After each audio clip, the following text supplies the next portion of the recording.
que je mets l'éclairage ou pas? Non, ok. Et salut internaute, ça me fait super plaisir d'être là avec toi aujourd'hui. Et le sujet, c'est ça.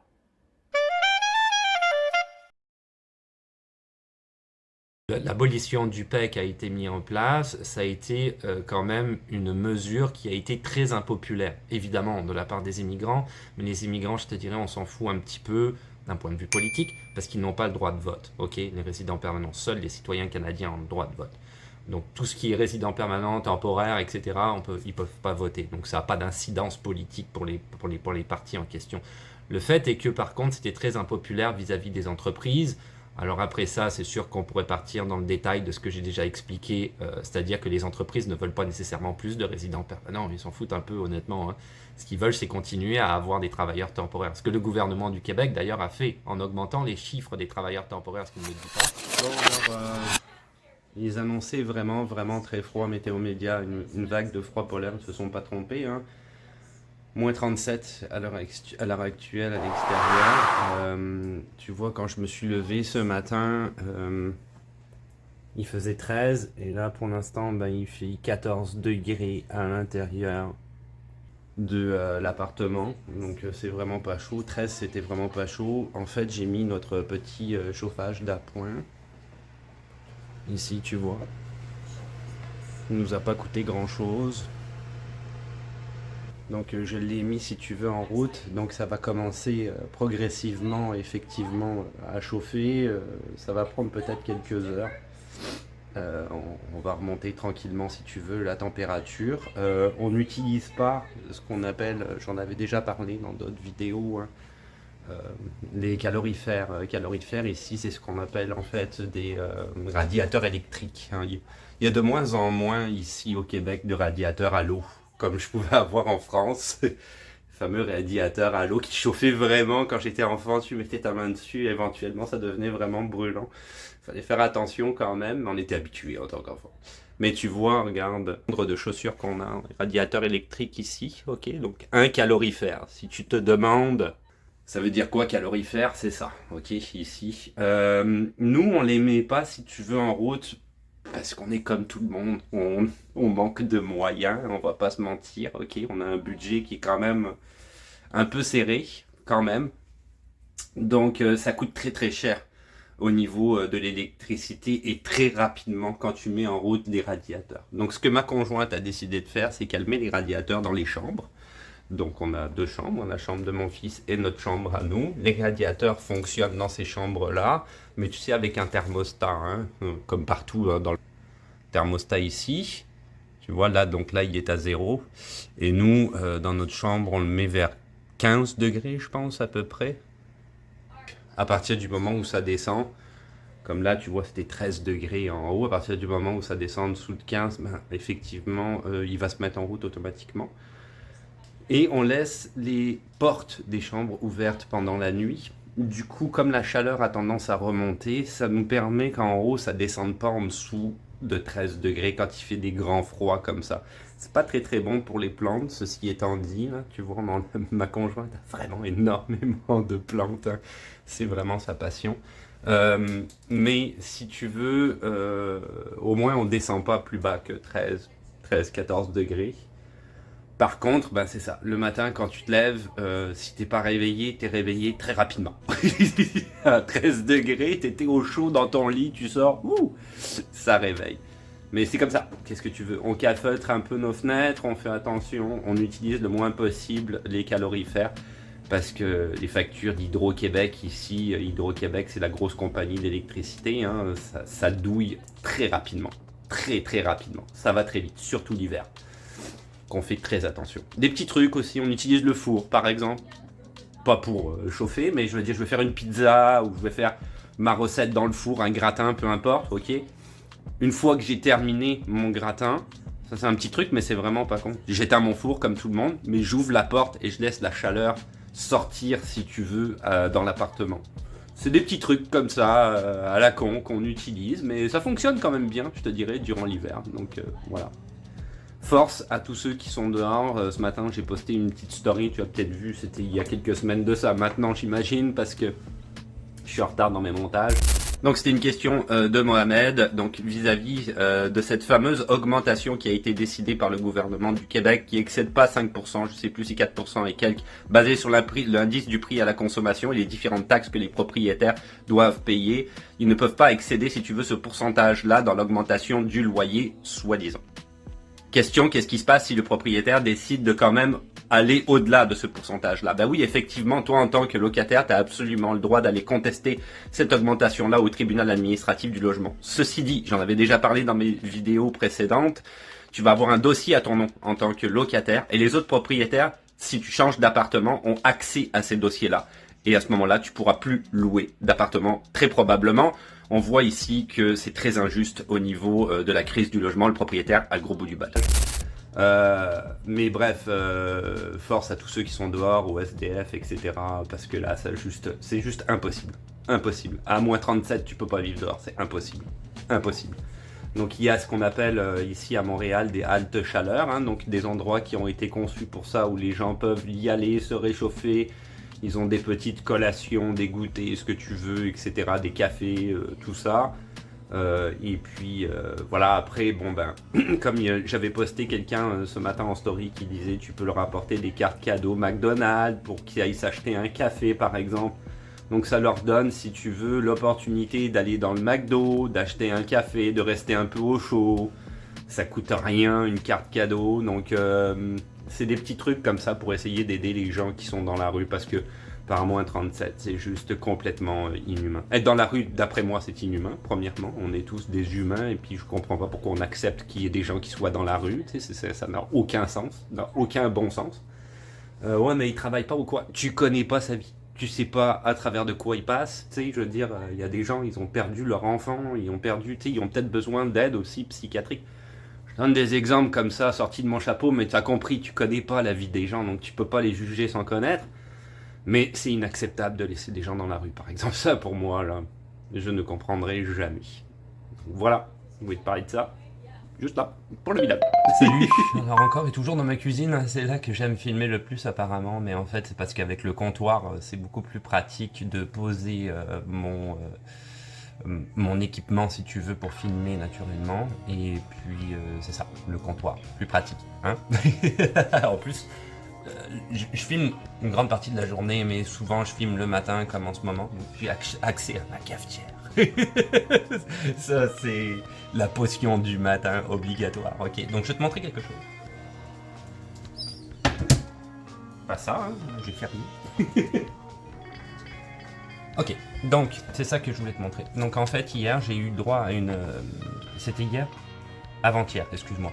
Mais de toute façon dans le vlog ça te dira rien parce que ça va sortir dans pas mal de temps, donc c'est pas très grave. J'ai eu le droit à une séance d'affectation. Pour donc l'entretien ménager si tu veux dans le centre de service scolaire où je travaille, mais également pour les surveillants d'élèves. J'en avais parlé dans une story, donc peut-être que tu l'as vu et peut-être que tu es déjà au courant, mais je vais peut-être t'en parler un petit peu plus en détail. Donc ça veut dire quoi? Ça veut dire qu'en fait, tu as des postes qui sont... tu t'inscris à la séance, naturellement, tu as des postes, ça se passe entièrement par ordinateur. Tu as des postes qui sont vacants, donc qui n'appartiennent à personne. Soit parce qu'ils ont été libérés, des fois il y a des gens qui donnent leur démission, ça peut arriver, des gens qui tombent malades, des gens qui partent à la retraite, en tout cas tu imagines il y a différents types de cas de figure. Et ou même il y a des postes qui sont tout simplement créés, parce que l'école a besoin de plus, parce qu'elle a augmenté sa surface aussi par exemple, un agrandissement. Il peut y avoir plein de raisons pourquoi un poste peut être créé également. Donc tous ces postes là si tu veux sont à remplir sur la liste. Alors première chose qui m'a d'abord choqué, c'est que par rapport à 2011 où j'avais commencé à travailler 2010-2011 pour le centre de service scolaire et j'avais eu accès aux premières séances d'affectation, j'ai trouvé qu'il y avait 3 fois moins de gens sur la liste, donc d'employés qui étaient là. 3 fois moins, c'est vraiment beaucoup là. J'ai trouvé très très vide, ça a été très très rapide, du coup quand même assez rapide. Cette liste là, donc tu vois comment elle est faite. Ok, il n'y a rien, il n'y a pas d'information cruciale ici, hein. Ok, donc je peux te le montrer, tu vois, c'est... Voilà, donc tu vois, il y a quand même plusieurs postes par page, ok. Tu as un descriptif, évidemment, du poste, des horaires, de l'école, donc tu peux aller chercher où est-ce que l'école est sur le territoire, on va dire, et du nombre d'heures, hein, tout dépendant si ça t'intéresse, de jour ou de soir. Là, il y a 25 pages. 25 pages, c'est énorme. C'est énorme, énorme, énorme, énorme. Moi, à mon époque, il y en avait beaucoup moins, quand j'ai commencé en 2010, beaucoup moins de postes. Donc ça veut dire qu'il y a des postes qui sont encore vacants et qui n'ont pas été remplis aux séances d'affectation précédentes. On a 2 par année, hein, des séances d'affectation, une du coup au mois de février et une au mois de juillet. Quand la séance d'affectation s'est terminée, il y a 4 postes qui ont été pris. Et il faut te dire que sur ces 4 postes-là, les gens avaient déjà des postes et ils ont libéré leurs postes qui sont devenus du coup des postes vacants à leur tour. Je rentrerai pas dans les détails au niveau syndical parce que tu peux changer de corps de métier et puis là à ce moment-là, le poste peut être fermé, c'est-à-dire qu'il n'est pas accessible si tu veux aux autres personnes qui sont à la séance. Donc je rentrerai pas dans les détails, mais il y a quand même dans ces 4 postes-là, si tu veux, ils n'ont pas changé de corps de métier, donc ils restaient dans le même corps de métier. Donc à partir de là, si tu veux, ça s'est libéré. Sur toutes les postes qu'il y avait, j'ai pas compté combien il y en a honnêtement, mais il y en a une shit tonne. Sur tous les postes qu'il y avait, ceux qui ont été pris ont été remplacés à part un, qui lui effectivement est parti en probation, donc il n'est pas rentré dans la liste. Donc ils ont été remplacés par d'autres postes qui sont devenus vacants. Voilà. Donc ça veut dire qu'en fait, en gros, il n'y a quasiment aucun poste qui a été pris, quoi. Là-dessus, il y a des 38h45. 38h45 par semaine, c'est le maximum que tu peux être payé en centre de service scolaire, c'est-à-dire un temps plein, hein, 40 heures si tu veux, c'est 38h45. Il y en a beaucoup de 35 heures. Et après, il y a quelques 30 heures, quelques 20 heures, quelques 15 heures qui, eux, sont effectivement des jobs de complément, on va dire, hein, c'est-à-dire du temps partiel que tu as quand tu as un autre job, une autre activité, quand tu es étudiant, peu importe, ça peut t'intéresser. Beaucoup. Et le pire là-dedans, si tu veux, c'est que je regardais dans la liste, il n'y a quasiment aucun remplaçant. Donc ça veut dire que ces postes vacants-là, où il y a des postes de jour là quand même, hein, de 40 heures, hein, c'est un poste qui est crucial, je te dirais, pour l'école.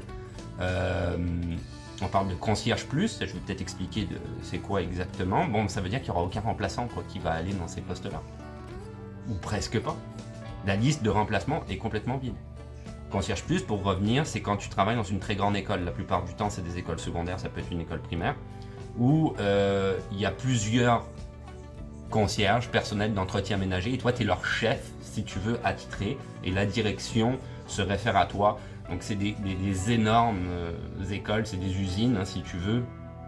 Et là, vraiment, tu es occupé toute la journée à répondre aux demandes des différentes personnes qui ont tous les besoins que tu pourrais imaginer, diverses et variées, mobilier ou autres, etc. Donc, sans ces gens-là, c'est très compliqué pour une école de fonctionner, quoi, parce que la plupart des enseignants ne savent même pas où sont rangées des choses, quoi, tu sais, les bureaux d'élèves ou quoi, où est-ce que c'est rangé, le stock, où c'est rangé, ils ne savent pas. Et puis de toute façon, ils n'ont pas le temps nécessairement aussi pour aller, il va falloir qu'ils aient le temps là, parce que... Donc c'est ça. Et pourquoi, tu vas me poser la question, pourquoi est-ce qu'il n'y a pas de remplaçants sur la liste? Tout simplement parce que le gouvernement du Québec a décidé, si tu veux, de couper les embauches en santé, en éducation, dans les endroits cruciaux, je te dirais, de la société, en affirmant qu'effectivement il y a un déficit budgétaire au niveau du gouvernement qui, tout le monde le sait, est dû à cause des différents scandales qu'on a traversés, des mauvais investissements du gouvernement du Québec, soit le scandale Northvolt par exemple, avec une compagnie suédoise qui a fait faillite avant même de s'être implantée ici au Québec et avec laquelle le gouvernement du Québec a investi énormément d'argent, bravo. Le scandale Saclay, on en a beaucoup parlé ici, hein, des milliards de dollars, hein, chiffre en milliards je pense maintenant, de ce que j'avais vu la dernière fois, pour faire un système informatique décadent qui fonctionne pas nécessairement très bien. Il y a eu ça a été sous-contracté et finalement je pense qu'il y a beaucoup de monde qui se sont mis beaucoup d'argent dans les poches, hein, clairement. Il y a eu de la surfacturation, très, très certainement. Bon voilà, ils ont décidé du coup de couper partout. Et parallèlement à ça, ils arrêtent l'immigration. Donc c'est bien. Du coup, voilà, on a plein de postes vacants, on a plein de monde, si tu veux, qui dans les écoles, qui vont comment on va fonctionner. On n'a personne pour travailler, là, personne. Pas le droit d'embaucher, et plus d'immigrants. C'est... Je sais pas. C'est une catastrophe. Honnêtement, c'est une catastrophe.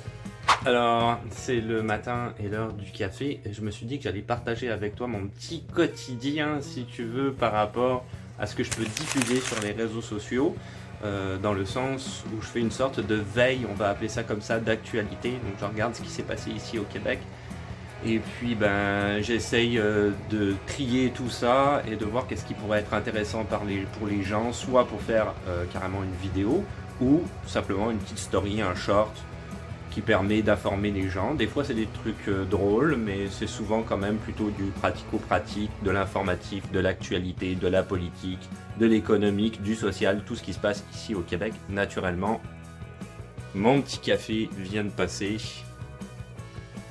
donc c'est l'heure d'aller regarder l'actualité. Bon, alors on va se mettre en place devant l'ordi. Je vais faire un petit effort de montage là-dessus pour te montrer un petit peu mon écran en même temps. Et tu vois, ça va bien, c'est France 24 en haut, donc pas de problème, hein, on est vraiment dans la même ambiance, il n'y a pas de souci. C'est la thématique et on y va pour l'actu au Québec. C'est parti. Bon, évidemment, il parle de météo, accumulation rapide de neige dans le Grand Montréal. On a encore eu des grosses intempéries hier. Cette année, c'est assez bizarre ce qui se passe au niveau de la météo. On n'a pas une grosse tempête comme on pouvait avoir, si tu veux, dans l'hiver précédent et ceux d'avant. Il neige pas et d'un coup, il va tomber 50 cm de neige. J'exagère un petit peu, mais tu l'as compris. Il y a beaucoup, beaucoup de neige d'un coup, les écoles ferment, etc. Mais pas cette année. Cette année, il neige comme un petit peu quand il commence à neiger, mais constamment, pendant 24 à 48 heures, après ça arrête. Du coup, tu as des accumulations qui se forment tranquillement, si tu veux, qui rendent quand même les déplacements difficiles, mais pas assez compliqués pour fermer les écoles. Donc, du coup, les écoles sont tout le temps ouvertes, avec beaucoup de complications pour les gens comme moi ou n'importe qui doivent se déplacer chaque jour, pas nécessairement en rapport avec les écoles, pour aller sur ton lieu de travail. Parce que c'est quand même plus simple quand les écoles sont fermées, parce qu'il y a moins de circulation routière aussi. Donc c'est sûr que les gens qui doivent quand même aller travailler quand les écoles sont fermées, t'as pas les bus jaunes dans les pieds, t'as pas les parents, t'as pas les enseignants, les parents le soir ou le matin qui vont amener ou chercher leur enfant, donc ça fait moins de circulation, c'est quand même pas si mal. Le service reprend sur le réseau de métro de la STM. Bon, ça, ils en parlent à chaque fois dans l'actualité. Il est tout le temps coupé. Ce métro, c'est insupportable. Ils en font la une des journaux, tellement c'est souvent. Ils avaient fait en fait un parallèle, si tu veux, entre le métro à Montréal et à Paris. Et à Paris, on s'est rendu compte que le métro était moins souvent arrêté. En fait, à Montréal, ce qui se passe versus Paris, c'est que dès que quelqu'un a un malaise sur le quai, d'accord, on va arrêter le métro. Alors qu'à Paris, si quelqu'un a un malaise sur le quai, le métro continue. On va juste bouger la personne dans un coin, fermer la zone, les ambulanciers vont être là, le SAMU, etc. et s'occuper de la personne qui a un problème. Le métro à Paris le ferme, il l'arrête si tu veux temporairement s'il y a quelqu'un sur les rails, d'accord? Mais si c'est sur le quai que ça se passe, il le ferme pas. La différence avec Montréal, c'est qu'il le ferme tout le temps, que ce soit sur le quai ou sur les rails. Donc il est tout le temps en train de... Il y a souvent des gens qui font des malaises dans le métro, c'est comme ça. Donc il y a pour X nombre de raisons que tu peux imaginer. Donc il est tout le temps fermé, quoi. C'est vraiment chiant. Alors là, on s'en vient, si tu veux, quand même à une nouvelle qui est très intéressante, dont j'aurais pas parlé non plus. Ça pourrait paraître assez étonnant, vu le sujet. On parle de Christine Fréchette, recule et propose de réactiver temporairement le programme de l'expérience québécoise, en plus d'offrir une clause grand-père, donc une clause, si tu veux, rétroactive, tu vois, pour les gens qui étaient qui allaient entrer, si tu veux, dans le programme de l'expérience québécoise, qui étaient sur le point de pouvoir accéder à ce fameux processus d'immigration. Pourquoi est-ce que j'en aurais pas parlé? La raison est assez simple, c'est que là on est à ce qu'ils appellent la course à la chefferie du parti politique, Coalition Avenir Québec qui est au pouvoir, puisque tu le sais, tu suis mes réseaux justement, ça j'en avais parlé, François Legault a donné sa démission. Donc ça se joue entre Christine Fréchette, j'ai tout le temps Catherine, Christine Fréchette et Bernard Drinville.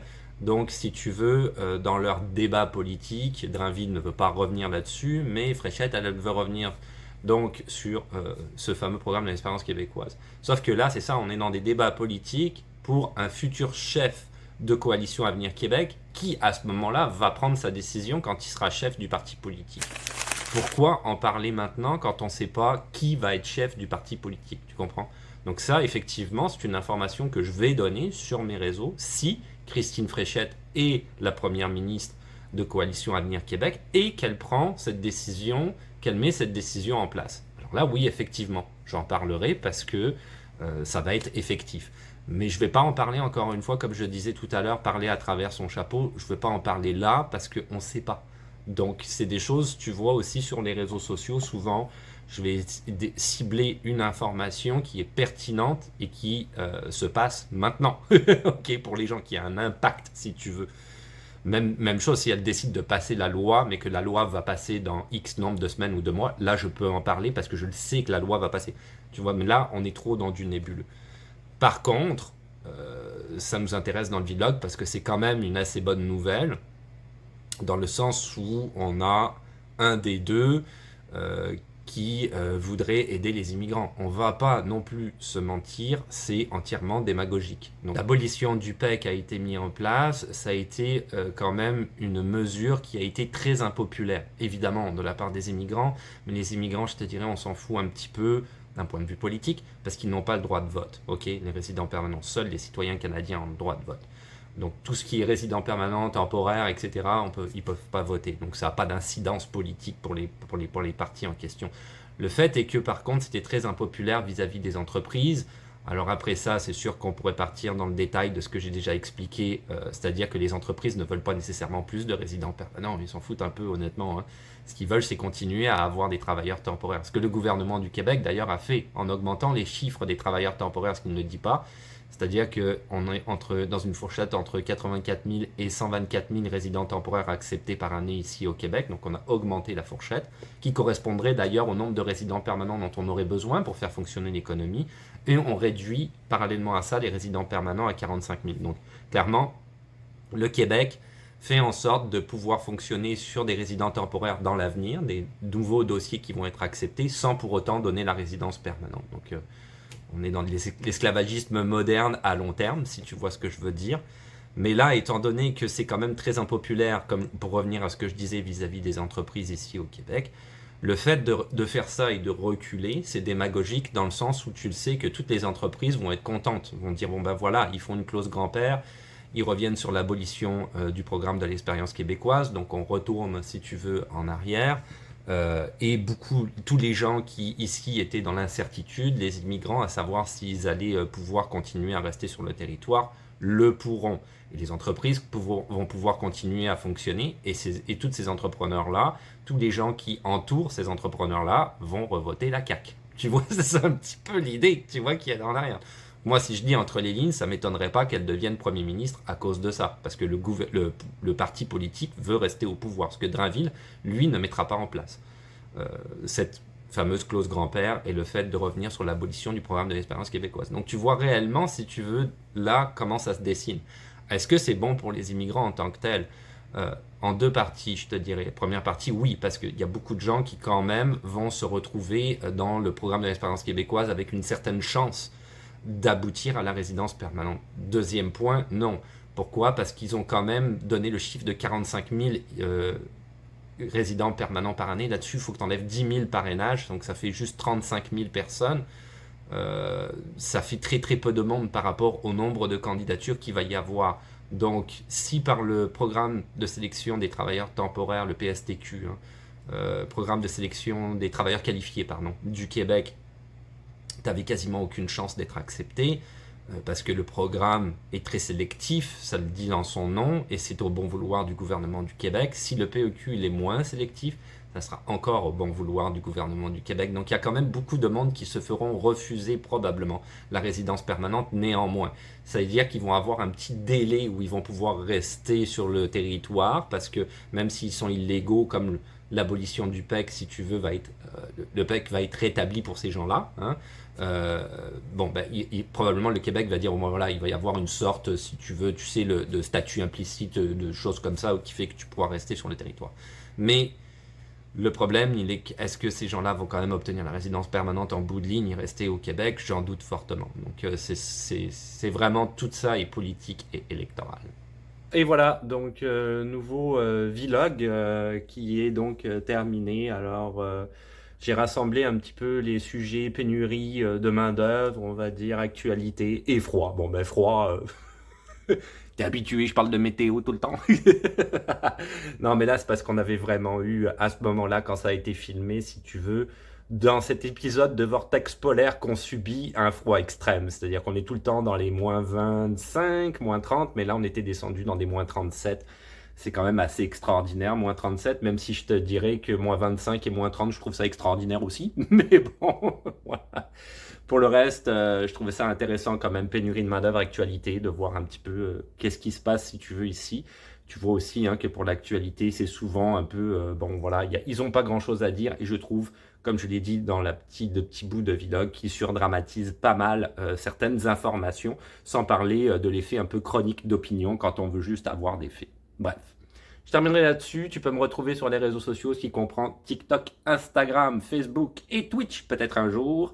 La fameuse chaîne YouTube que tu es en ce moment en train de regarder, puisque tu es en train de regarder le vlog qui existe, où je suis très actif, j'essaye d'être actif, je suis un YouTuber avant d'être un Instagrammeur et un TikToker.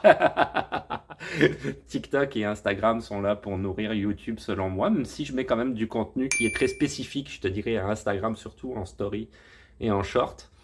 Mais quand même, ça reste YouTube et c'est tout. Donc je te dis à la revoyure. Ciao. Bye.